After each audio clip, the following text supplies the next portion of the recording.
მოგესალმებით ყველას, ყველა ჩემი YouTube გამომწერს. მოგილოცავთ კიდე ერთხელ შობას, ახალ წელს, აი ამ ყველა იმ დღესასწაულს, რომელიც ახალი სტილით და ძველი სტილით შეგვხდება წინ და ყველა იმ ადამიანებს, ვისი აზრით ორად არის გაყოფილი ან გაურკვევლობაშია და ვერ გაუგია ზუსტად როდის უნდა იზეიმოს ან შობა და ან ახალი წელი. ხშირად ვისმენდი სოციალურ ქსელებში, Facebook-ი იქნებოდა ეს, YouTube-ი და სხვადასხვა პლატფორმები კიდე პოლემიკას და კამათს იმის შესახებ, რომ აი რა არის ძველი ახალი სტილი, როდის უნდა იზეიმოს რეალურად ადამიანების ჯგუფმა ეს დღესასწაულები და სწორია თუ არა, ან საერთოდ სწორია თუ არა კალენდრების სამნაგვარი დათვლა, რაც დღევანდელი ჩვენი ნებისმიერი სახის საქრისტიანოსთვის ცნობილია, როგორც კათოლიკური, ისე ორთოდოქსალური მართლმადიდებლური სამყაროსთვის. გადავწყვიტე, რომ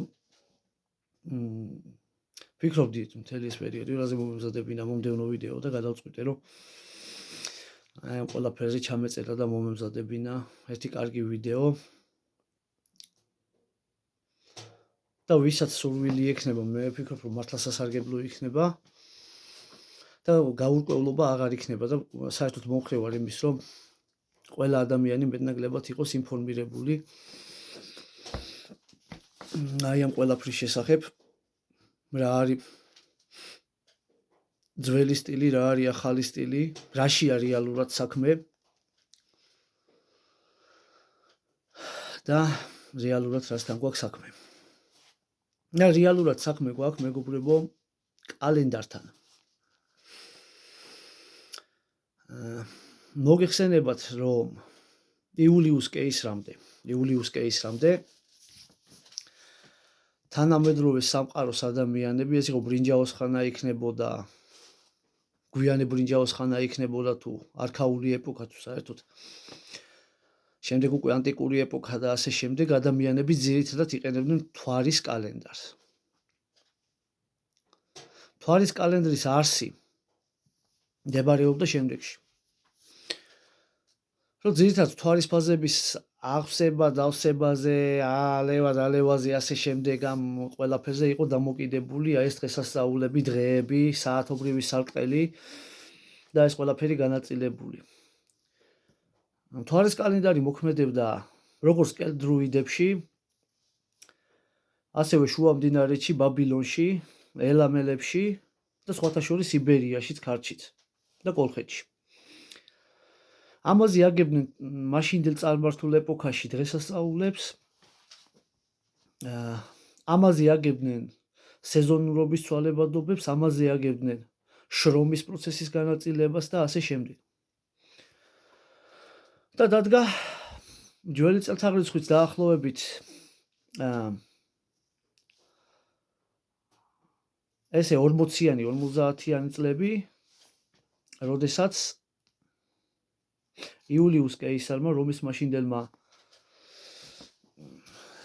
დიდმა გამოჩენილმა ადამიანმა და ძალიან კარგად ვიცით,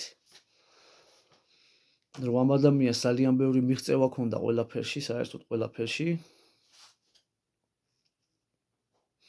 როგორც სამხედრო საქმეში, ისე სამოქალაქო ცხოვრებაში, ასევე მეცნიერებაში ძალიან ნიჭიერი ადამიანი იყო. ეს მარტო რაღაცა დამპყრობაც როა წარმოჩენილი, მარტო ეგ არ იყო, ის ყველაფერს აქცევდა ყურადღებას, ყველაფერს ითვალისწინებდა და თავისი მოღვაწეობის ხელი ფაქტიურად სანამ ცოცხალი იყო, ძველი წელთაღრიცხვით 44 წელს მოკლეს, როგორც იცით თუ არ ვცდები, რომის კურიაში რესპუბლიკელებმა, როდესაც ცდილობდა, რომ დიქტატურა გაეფორმებინა რომში. და ამ ადამიანმა თავის სიცოცხლის განმავლობაში მოასწრო ძალიან ბევრი საქმე, მათ შორის სამხედრო სფეროში, მათ შორის სამოქალაქო სფეროში და ერთ-ერთი იყო ის, რომ გაატარა კალენდრის რეფორმა.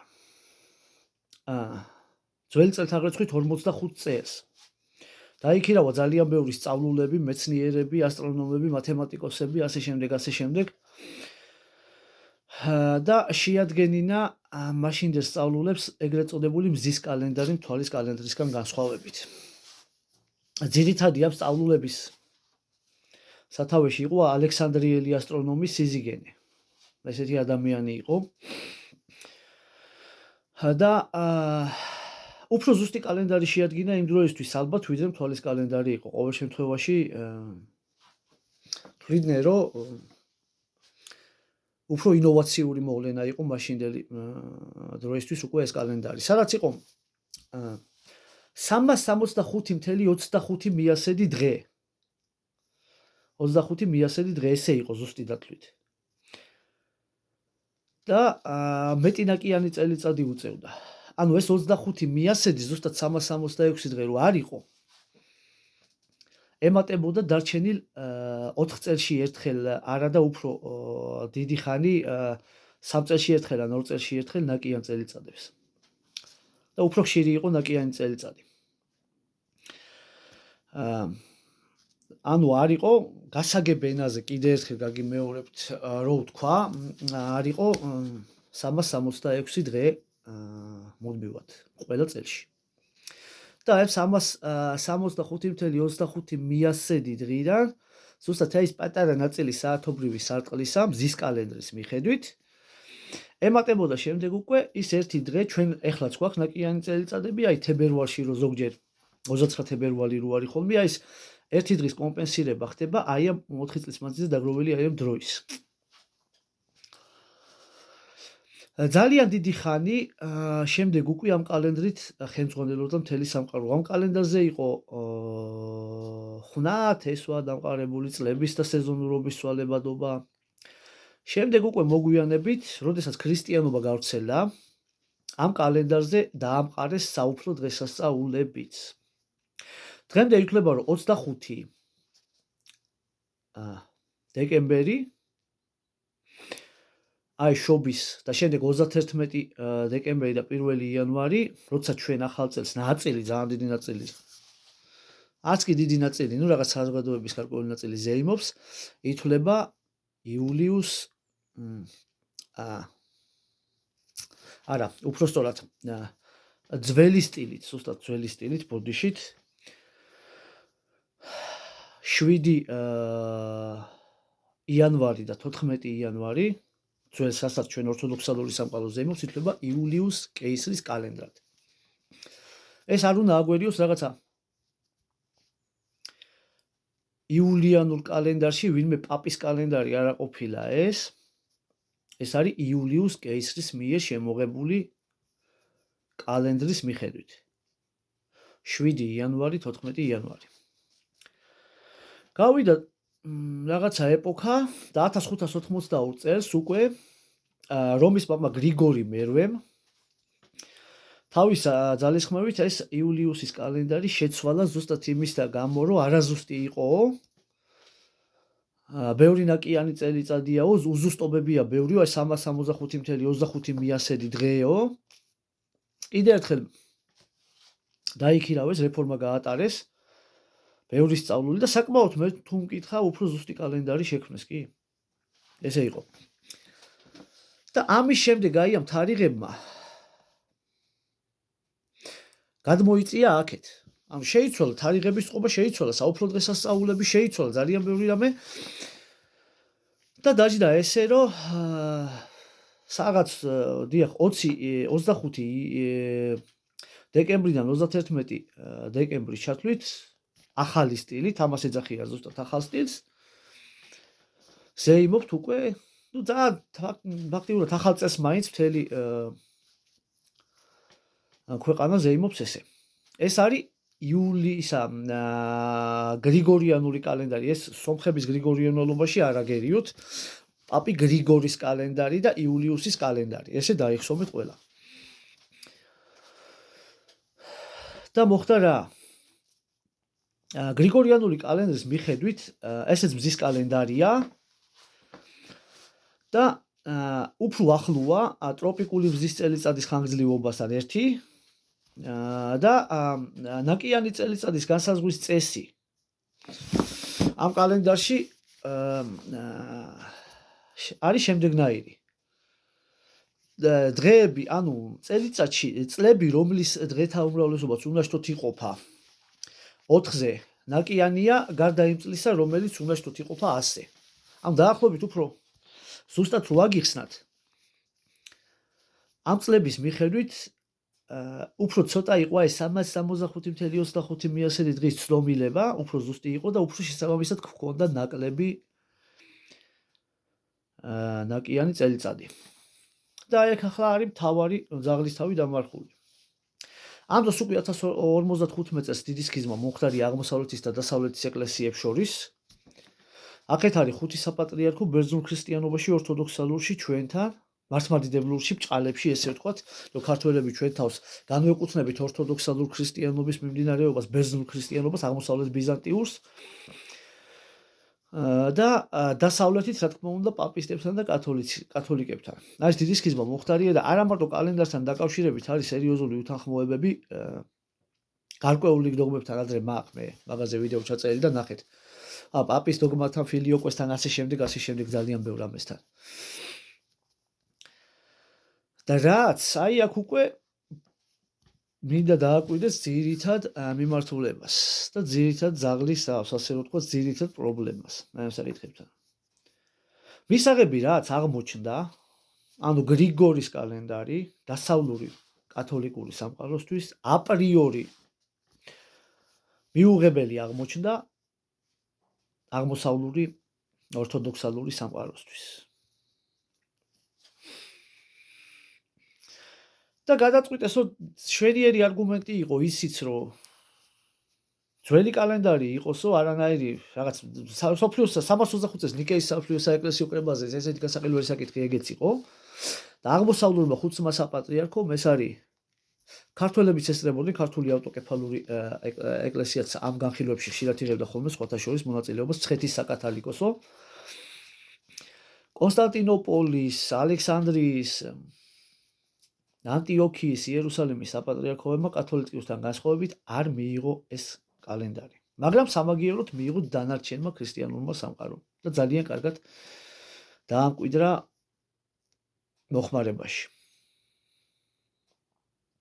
დღემდე ალბათ კარგადაც დააკვირდებით, რომ ჩვეულებრივი კალენდარიც გრიგორის კალენდრის ანალოგია და ესე იმეორებს. ცოტა განსხვავებულია ჩვენი საეკლესიო კალენდარი.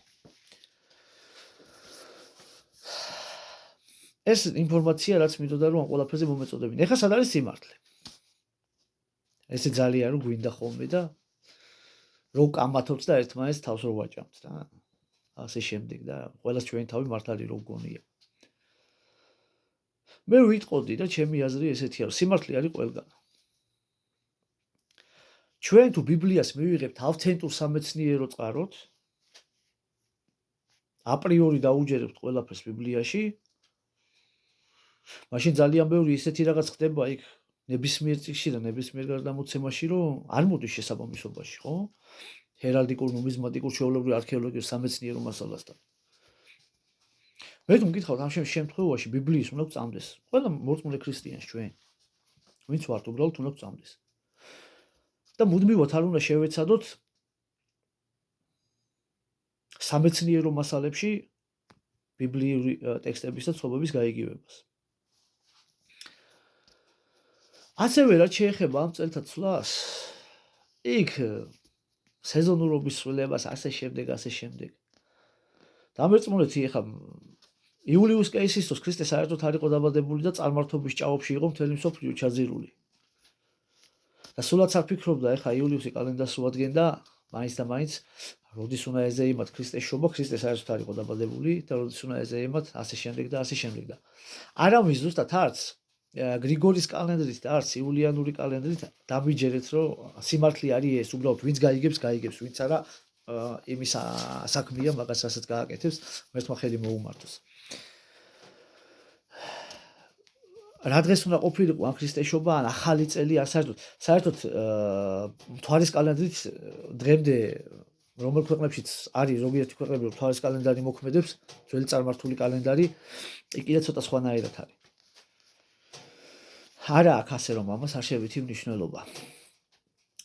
ყველას ვისაც როგორ გწამს ყოველგვარი ქიშპის და შუღლის გარეშე უნდა ვიზეიმოთ ჩვენი სადღესასწაულო დღეები. ანუ მე ვიტყვი აქ, რომ სიმართლე არის აქ არსად და თან ყველგან.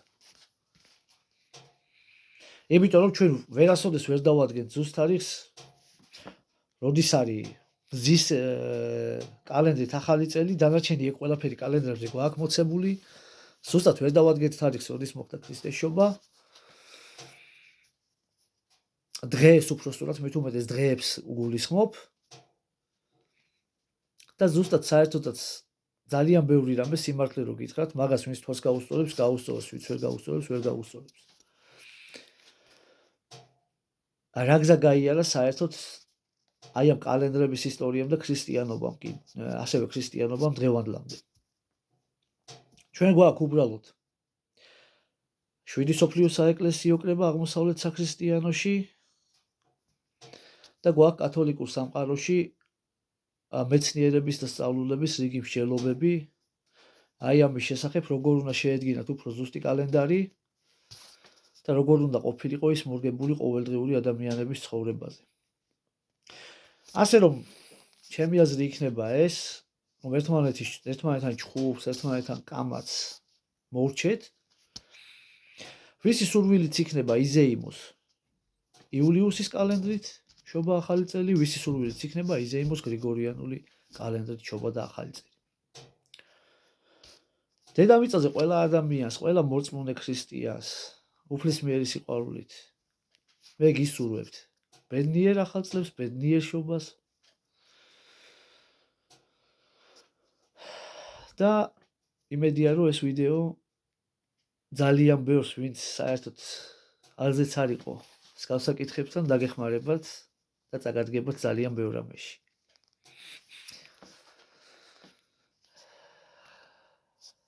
მადლობას გიხდით ყველას, ვინც მოусმენთ ბოლომდე ამ ვიდეოს, ვინც ნახავთ და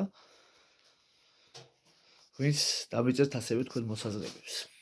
დროებით და ბედნიერი ახალი წლები ყველას.